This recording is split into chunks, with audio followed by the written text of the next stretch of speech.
This is just a very quick video that I'm recording for the sake of the Poppy Playtime enthusiasts out there who are theorizing on lore.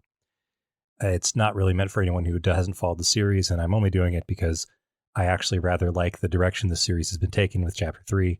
It seems like an actually decent horror game, and I do like a lot of the theorizing and community content that's been generated, so I just want to try to do my own little bit here to help out people who are trying to figure out one particular mystery, because it's really not a mystery. You have all the information you need to know to solve it. So, what did the prototype do with the orphans? / what is the fate of the orphans? The orphans are dead. I don't care what anyone says, unless in the next chapter or the chapter after that we find some kind of hydroponic farm or some kind of ranch like cloned beef fats or something else. There is simply not enough food for anyone to have survived a whole decade in that factory. There just isn't, and I can prove it with math. Think about it. They had a bunch of human corpses, right? That's the food stock we know of. Official canon. It's also been 10 years. Official canon. Let's say that they had a large company's worth of employees. So Playtime Co. has 500 people, which is the average amount of employees that a large company like that has. They could have had more. They could have had less. Let's just say 500 for now. The average human has 63 pounds of lean muscle meat on them. So that's 63 pounds of usable meat per human corpse on average. And this is assuming equal numbers of men and women. You could get plus or minus 10 pounds depending on the ratio of men to women working it there, but let's just say it was perfectly even. So 63 pounds of muscle per corpse. That gives us 31,500 pounds of meat to work with.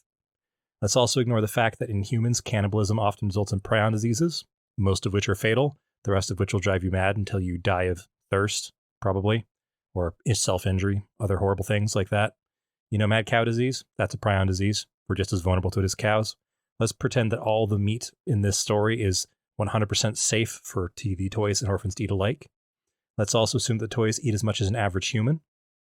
Now, thanks to the FBI interviewing serial killers, we know that human meat is very similar to pork in texture, taste, and caloric content. So I'll be using the calorie content of a pound of pork for this, because I couldn't actually find the specific exact one for a human meat, which makes perfect sense. I don't think that'd be public information, really. It's not something we likely recorded, so pork it is. It's close enough. Now, last assumption here. We're going to assume that the toys and children are okay with eating some of the guts and organs from each corpse so they can get all their vitamins and not die. And we're going to have to presume that they're okay with that because they'd have to eat that raw for it to work. And also, none of them know or care that an all meat or all plant diet will cut 15 to 20 years off their lifespan. Okay? Okay.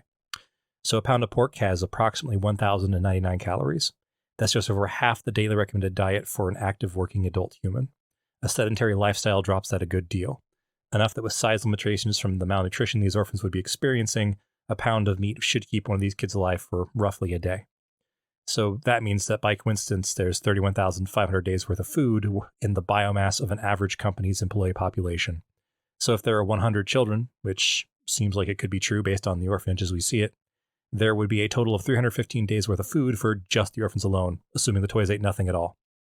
This means that all the children would starve to death within a year, just 1 year. But they wouldn't actually make it that long because meat rots very fast. Do you think the factory had 500 human corpses worth of chest freezer space to store all the meat in? Or enough salt to salt all the meat? Or if they did have enough salt to salt all the meat, enough fresh water to actually make that meat edible again? Or that the toys who don't even mop up old blood stains in the first place would think to start preserving meat? We know most of those toys were kids before they were transformed, right? Kids don't think about long-term logistics like storage. And even with storage, there's still just 1 year worth of food for 100 people. Not even, less than. But here's the real kicker. Within 30 minutes of an animal dropping dead, outside of a very sterile environment like a slaughterhouse, flies start laying their eggs in the carcass. Other bugs and microbes will begin to move in to do their thing to decompose that corpse too. A corpse in normal conditions is going to be unsafe to eat within 2 to 3 days. And if you try to eat it soon after that, it would straight up kill you. So even if Playtime Co. had literally infinity billion employees, there was no food for the children or toys within a week, aside from each other. And that's proof that the orphans are dead if there's no sustainable food supply, and also the toys don't need to eat but are clearly just compelled to do so. Thank you for coming to my TED Talk.